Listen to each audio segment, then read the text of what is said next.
Magsisilbing katuwang ng Philippine Coast Guard ang fast response cutters ng Estados Unidos para magpatrolya sa West Philippine Sea. Apat na fast response cutter ang bahagi ng rotational deployment ng Estados Unidos sa Pilipinas. Ayon kay U.S. Undersecretary of War for Policy Elbridge Colby, ang mga barkong ito ay magsisilbing katuwang ng Philippine Coast Guard para magpatrolya sa West Philippine Sea.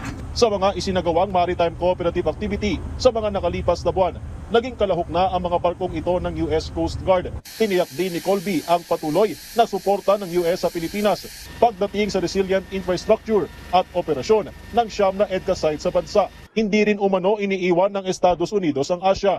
Sabi ni Colby, ang presensya ng US sa rehiyon ay nakabase sa disiplinado at kinakailangang strategic prioritization. Binigyang diin naman ng US official na kinakailangan pa rin ng kanilang mga partner nation na pagtuunan ang sariling modernisasyon para sa pagdepensa sa teritoryo. Bahagi ng pagbisita ni Colby sa Pilipinas ang courtesy call kay Pangulong Ferdinand R. Marcos Jr. sa palasyo, kasama si Assistant Secretary of War for Indo-Pacific Security Affairs John No. Samantala, aprobado na ang large-scale exercises at iba pang engagement sa pagitan ng Philippine at US Armed Forces para sa susunod na taon.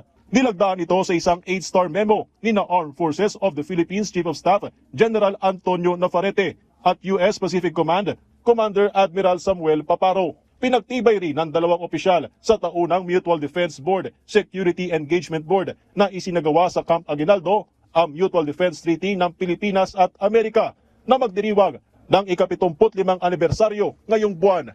Tutulong ang USA sa Pilipinas. Matinding babala ni Amerika sa China sa West Philippine Sea. Habang patuloy ang tensyon sa West Philippine Sea, isang insidente ang muling nagpainit sa sigalot sa pagitan ng Pilipinas at China matapos masaktan ang isang Pilipinong sundalo sa gitna ng operasyon malapit sa Ayungin Shoal. Ayon sa Armed Forces of the Philippines, nasugatan ang isang tauhan ng Philippine Navy matapos umanong hampasin ng isang miyembro ng China Coast Guard habang nagsasagawa ng lehitimong resupply mission para sa mga sundalong nakaestasyon sa BRP Sierra Madre. Mariin itong kinondena ng pamahalaan ng Pilipinas at tinawag na isang seryosong anyo ng harassment laban sa mga Pilipino. US naglabas ng matinding babala sa China. Hindi nagtagal ay naglabas ng pahayag ang Estados Unidos bilang tugon sa insidente. Mariing kinondena ng US Embassy sa Maynila ang umano'y mapanganib at agresibong kilos ng China laban sa mga tauhan ng Pilipinas. Nanawagan din ang Amerika sa Beijing na itigil ang mga aksyon na nagdudulot ng panganib sa kapayapaan at katatagan sa West Philippine Sea. Pinuri rin ng Estados Unidos ang pagiging profesional at mahinahong paghawak ng Armed Forces of the Philippines sa kabila ng nangyaring komprontasyon.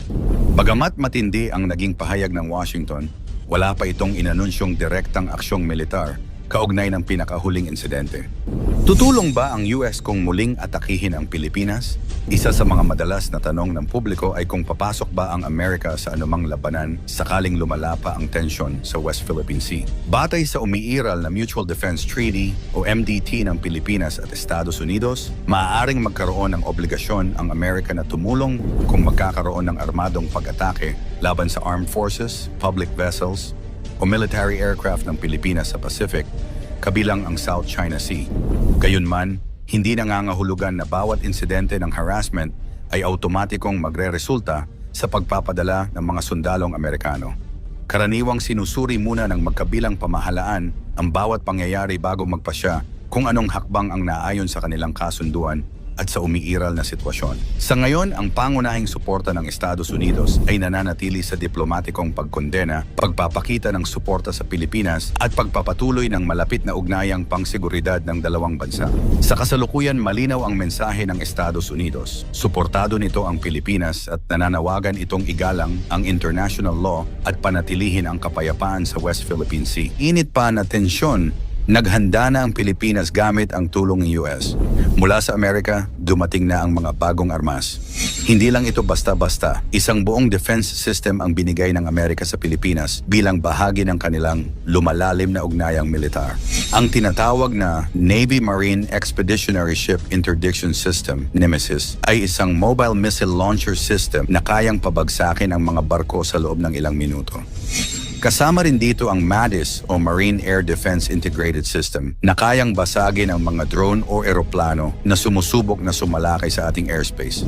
Ang deployment ng mga armas na ito ay bahagi ng balikatan exercises, pero malinaw rin itong mensahe sa China. Hindi nyo basta-basta matatakot ang Pilipinas. Ang mga system na ito ay unang beses lamang na gagamitin sa isang military exercise sa Pilipinas.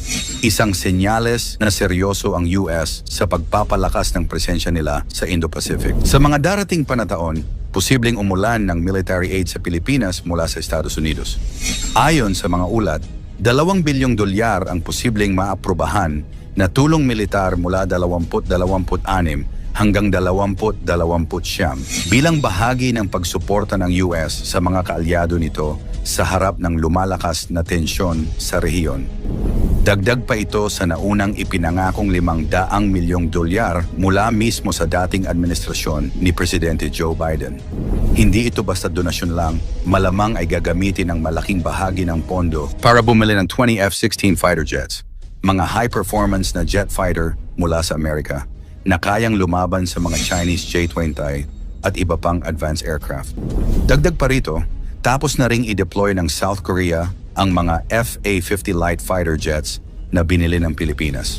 Ibig sabihin, paunti-unti nang nabubuo ang modernisadong Philippine Air Force, handa sa kahit anong sagupaan sa himpapawid. Maraming paghahanda ang ginagawa ng Pilipinas at US. Isa na rito ang napakalaking military drill na isinagawa noong Balikatan 2024. Mula Abril 22 hanggang Mayo 10, mahigit 16,000 mga sundalo ang nagsanib puwersa. 5,000 mula sa Pilipinas at 11,000 mula sa Amerika, kasama ang ilang sundalo mula sa Australia at mga observers mula sa Japan, Czech Republic, Poland at Colombia. Hindi lang ito simpleng training. Isinagawa ang mga drills sa mga lugar na napakasensitibo tulad ng Northern Luzon, Palawan at Batanes, mga lugar na malapit sa Taiwan Strait at West Philippine Sea. Kasama sa mga aktibidad ang live fire drills, cyber defense operations, aerial defense at amphibious landing exercises na malinaw na naghahanda para sa posibleng labanan sa ere at karagatan.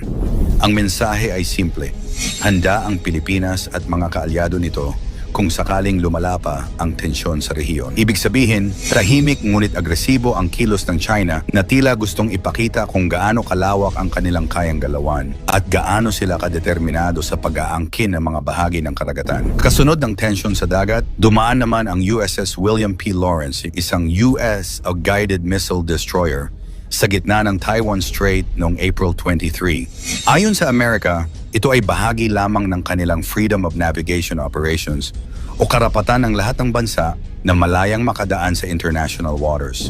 Pero hindi natuwa ang China. Agad silang nagpadala ng mga warships at military aircraft para bantayan ang US vessel. Tinawag pa nila ang aksyon na ito bilang public hype at provocation. Ang tensyon sa Taiwan Strait ay isa sa mga pinakanakakabahalang posibleng trigger ng mas malawak na digmaan. At ngayon, lumalapit na ito sa teritoryo ng Pilipinas.